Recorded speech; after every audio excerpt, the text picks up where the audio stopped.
Here, I would like to thank the organizers for giving me the opportunity to present in front of you this afternoon. So I'll be talking about the security of quantum key distribution. And this is joint work with Peter Brown at Télécom Paris. Okay, better? Yeah.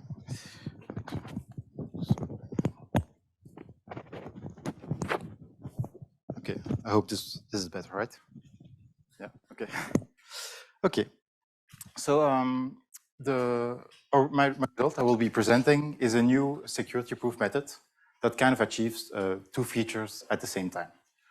First of all, it's a completely general method that applies to arbitrary QKD protocol against coherent attacks. And the second feature is an optimal finite size expansion.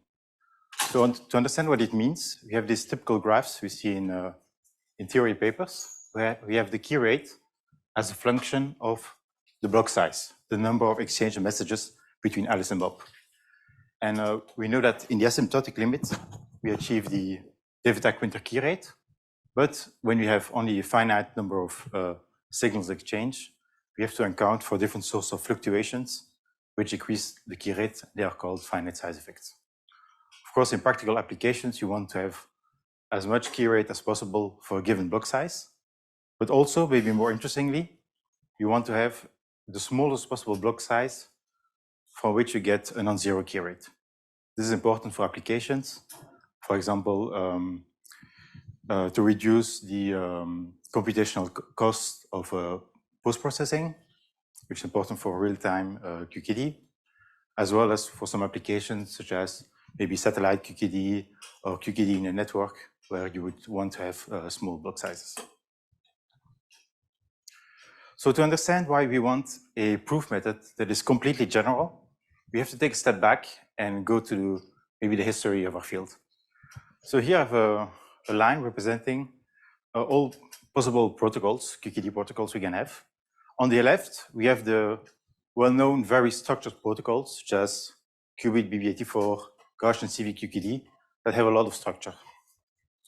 And if we move to the right, you have protocols that have less and less structure, such as, for example, the protocols such as they are really implemented using quantum optics, or, for example, discrete modulated CVQKD that is close to Gaussian CVQKD, but has less symmetries. At the beginning of the field, the theory works used to focus on the basic protocols that are very structured, but quickly realized that it's not good if you want to prove the security of real-life applications. The follow-up research kind of focused on extending these proofs for the basic protocols to realistic protocols by introducing different sources of imperfections. The problem with this approach is that each time you have to find a security reduction to the original structured protocols, such as BB84, and this can introduce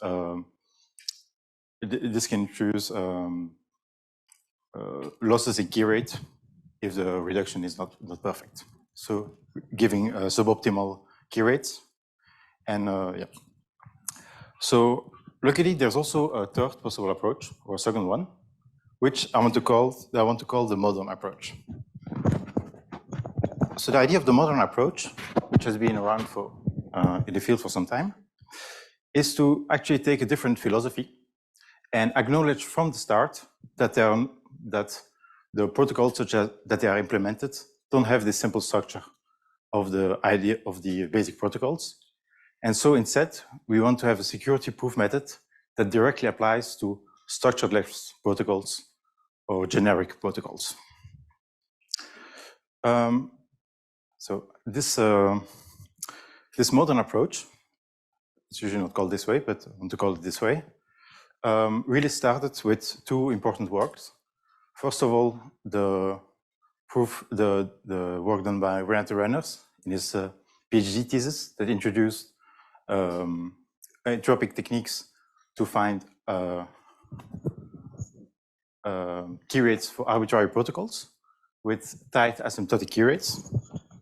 And then the numerical QKD framework that is studied a lot in Waterloo, at the University of Waterloo, where they added, so they have entropic methods, and to this they added optimization methods to realize, okay, so with Renato's work, we had a general framework to find security for arbitrary protocols. The problem is we still had to apply it to each individual case. Now with numerical QKD, we can use numerical optimization to compute these key rates for in each case. The problem is that this is a very ambitious program, but for the moment it's not practical because we have exactly the problem of finite size effects, which are not good for methods based on the finity. And what we want to compare this method to is the usual approach, which, although not perfect and not optimal, actually gives a good finite size key rate and can be used in practice. Okay, so after this, some later works called entropy accumulation and the generalized entropy accumulation try to improve and try to solve the problem of the bad finite sizes. The problem is that these two results introduce new reductions, new limitations to the protocols they apply to. The first entropy accumulation has limited announcements for some technical reason called the Markov chain condition. And after that, the generalized entropy accumulation, for example, that was presented last year, also has some limitations on the kind of prepare and measure protocols you can allow, something that I will clarify in the next slide. The result we achieve in this work is trying to combine all of the ideas in these different papers and find a method that kind of solves all these problems by now having a protocol that is tight, that has a tight finite size expansion of the key rate, while also reducing all limitations to the protocol and therefore being completely general. So what is this limitation of the generalized EAT? I want to clarify this a bit. In the generalized entropy accumulation theorem, there is a practical limitation for technical reasons in the proof method. And they imply that you have to send each pulse one at a time because you cannot allow Eve to, you have to follow a sequential structure. And therefore you have to make sure the pulse arrives before you can send the next one. But you can directly see that this limits the key rates a lot. And for reasonable numbers of reasonable experimental parameters, we see that for 100 kilometers, this limits the rate to a couple of hertz, making the method not useful in practice. With work on the other hand, we completely remove this limitation. We don't have a sequential structure. Instead, we have a tensor product structure of the maps. So we can send all pulses at the same time, giving more than 6 orders of magnitude improvement if you compare to reasonable repetition rate with reasonable numbers. Okay, so how general is our method? Well, actually pretty general. What we assume is that our protocols follows the simple structure. We have some source that sends arbitrary quantum states over the channel. Then we have a measurement with arbitrary POVMs. Then we have some classical pre-processing steps that are completely arbitrary, that can implement sifting, post-selection, noisy pre-processing, binning, everything you want, or even more. And what we assume is that these steps are performed n times in parallel, independently, on each of the rounds. And then this is then followed by the usual classical post-processing steps, parameter estimation, error correction, and privacy amplification. So this framework is completely general.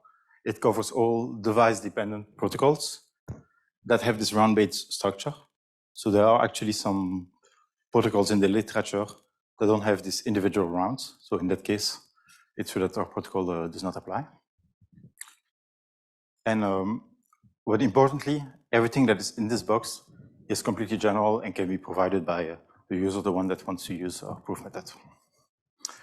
So to achieve this theory result, we have 3 main key ideas that we introduce. And the first one is kind of a simplification, because we have these QKD protocols that can be quite complicated if you describe them completely. They have many variables. What we do is introduce some abstraction and say that everything that was in the box, the measurement phase and the pre-processing phase, we see this as an abstract quantum CPTP map that from an input quantum system generates 3 important variables. These are K, the raw key of Alice, the public announcements, and the test information. And in fact, these are the only variables you need to know. All the rest that was inside it is superfluous, and we don't need it for security proof, so it's better to hide it so it does not distract us in the proof. If you are not convinced that you only need these variables, well, actually consider this simple proof sketch. A proof should be a lower bound on the randomness in the raw key of Alice, given the information available to Eve, public announcements, and our quantum memory, and then conditioned on the test, on the test variables. So our proof will apply for arbitrary protocol maps, given that they satisfy a couple of assumptions. Out of these 4, maybe the most critical one is finite dimensions, but this is not a fundamental problem. It can be solved and removed in future versions. Okay, so there's a second key idea, is that of linearly adaptive protocols. So the usual protocols, they're going to define some some acceptance set. So okay, what I represented here is the key rate, output key rate of your protocol as a function of the output statistics that you observe of your test variables. And usual protocols are going to have this step function where once you are in some acceptance region, you have some given key rate, and outside of it, you have a 0. This has a disadvantage because even if your security proof is optimal, is tight, if you apply it in this way, it will not be tight, because if you expect your key rate, your output statistics, I don't know, to be around Q, based on some channel model, and then you consider some statistical fluctuations around it, you have to actually choose your acceptance set in a way that's conservative to make sure that you have a high probability of passing, which means you're going to lose some key rate.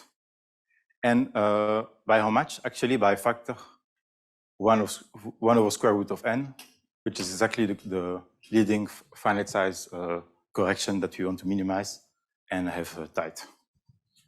What you have instead is a linearly adaptive protocol where we find at the start of the protocol, we find some linear lower bound on the asymptotic key rate. This is called a trade-off function. And during the protocol, we evaluate the value of the trade-off function, and it tells us how much key rate you have. So it means that we need to have a family of extractors, and we measure the value of the trade-off function, and then we know that we can extract that many bits. Okay, in the future, you could imagine even going further and having a fully adaptive protocol that would be nonlinear, but this could be subject of future work.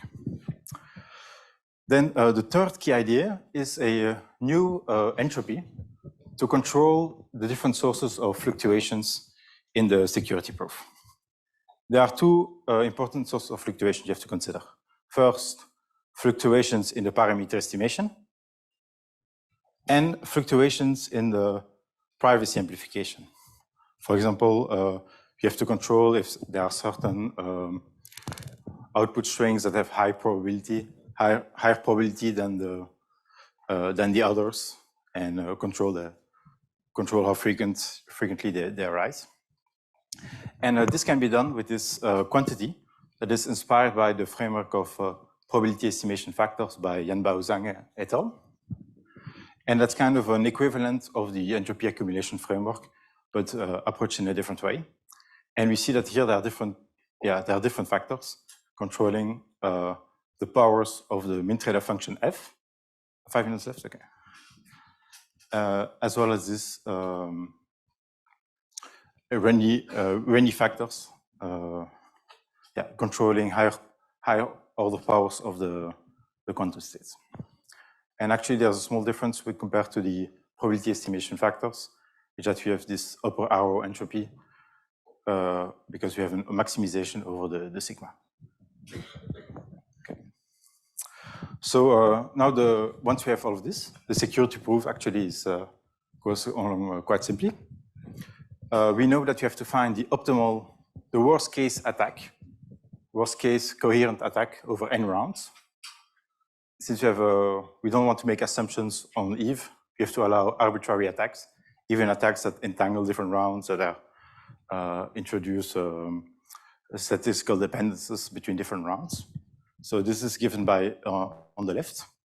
And actually, one of the main results of this paper is that we find that if you want to minimize this new entropy, this new Renyi entropy with the alpha parameter, in the worst case, the attack that's going to minimize this entropy will be an IID attack, where Eve sends attacks each round independently and individually.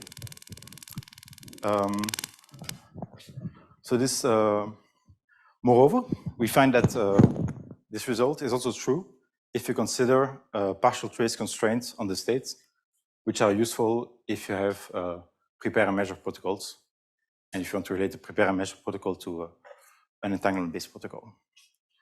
If we want to compare this to entropy accumulation, they actually have also a similar result to this, except that instead of having an equality, you have an inequality, and the quantity on the right has an alpha parameter that is slightly larger, leading to a lower upper bound. And so it's only in this case. So in the case where entropy accumulation and our work, which are usually applied in different cases, in non-overlapping cases, in the case where they are comparable, this is an improvement to the chain rule of the entropy accumulation. And it's only because of this equality that we can have the interpretation that the optimal attack is IID. Then now we know that the optimal attack is IID, but what single round attack is Eve going to use? For this we use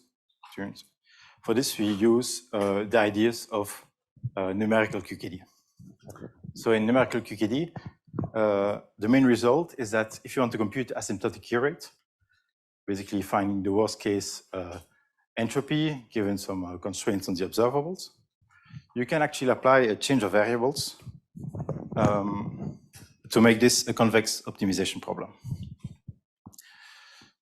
What you find is that if you want to minimize this new alpha entropy, you can actually apply exactly the same change of variables, and you also find a convex optimization problem. Once you have a convex optimization problem, we know that there exist solvers that can find a solution reliably in polynomial time if you have interior point methods, and you're also able to find lower bounds on the problem. You can also solve this. Once you have reduced a problem to a convex optimization problem, you can also consider solving it analytically. Like, for example, that's what we do in the case of BB84. So this means that actually the structure, the convex optimization structure that was used for the asymptotic key rate for numerical QKD is actually much deeper.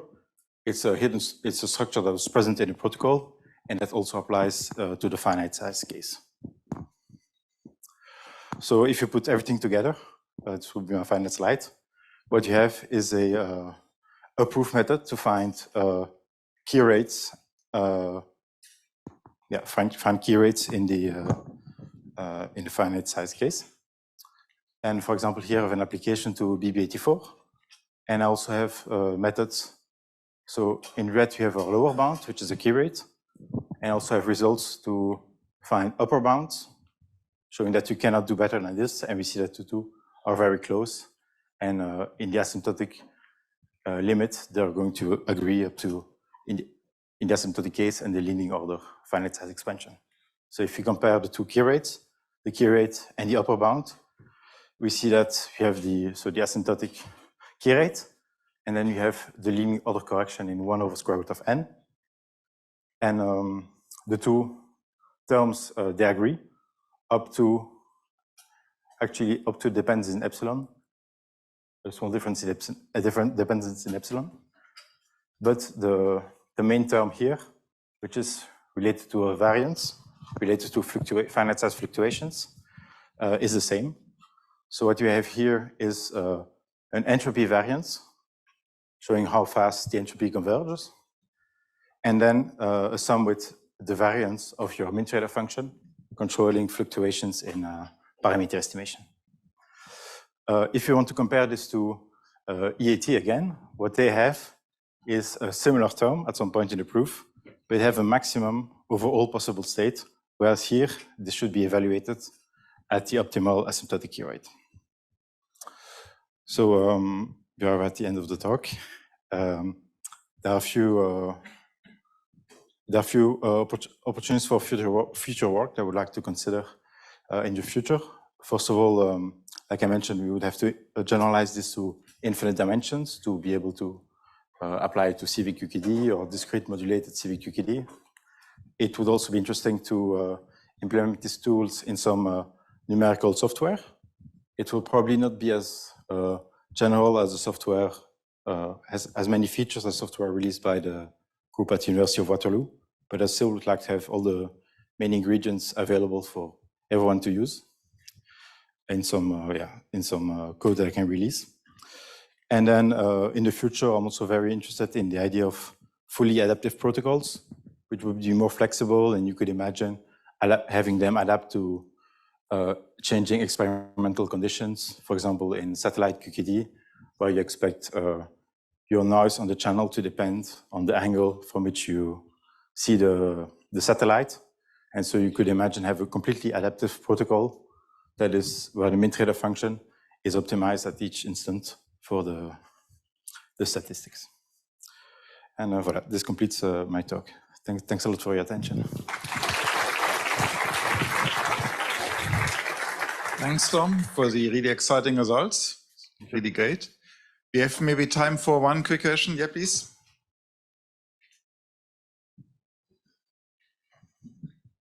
Thank you very much for the very nice talk and result. I have two questions. The first is whether to apply your results one needs perfect device characterization, and if so, if you have any ideas to relax this requirement.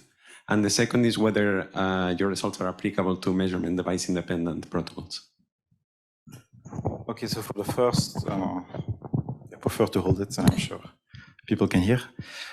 So for the first question, yes, this work requires a complete characterization of your device. That's an important part of the proof method. It does not apply to a DI case. Maybe you're wondering if it applies to a semi-device independent case where you have some trust. It's possible, but I don't know how to do it for the moment. It's a good question. And your second question was about... Yes, okay, thank you. Yeah, indeed, if each time I mentioned that it applies to prepare and measure, it would also apply to measurement device independent. The idea is that you have the same, you can reduce also the measurement device independent protocol, you can reduce it to entanglement base case, but you will have this additional partial trace conditions which are covered by the protocol, by the proof method. Yes. Okay, thank you very much. So maybe if the next speakers can already start setting up, and then we have maybe time for one other question. Meanwhile, was there another question? Ernest? One question in the back.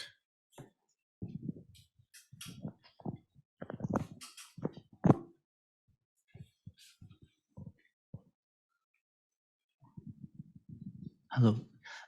Yeah, so if I looked at the form of the final expression you have, you still compute some kind of min trade-off function for this method, if I see correctly, the F. Yes.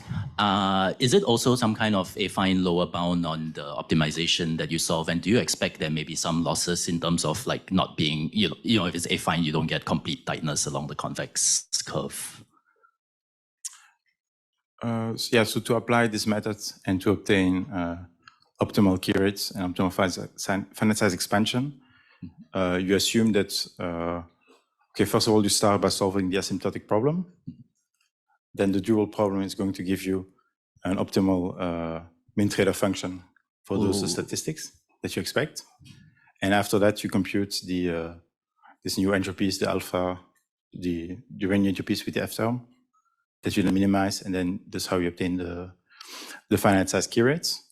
And to obtain, so when I say that this is tight, it assumes that you can solve all the optimization problems up to arbitrary precision. Right, but optimal for, like, the mean trade-off function is optimal for the asymptotic value.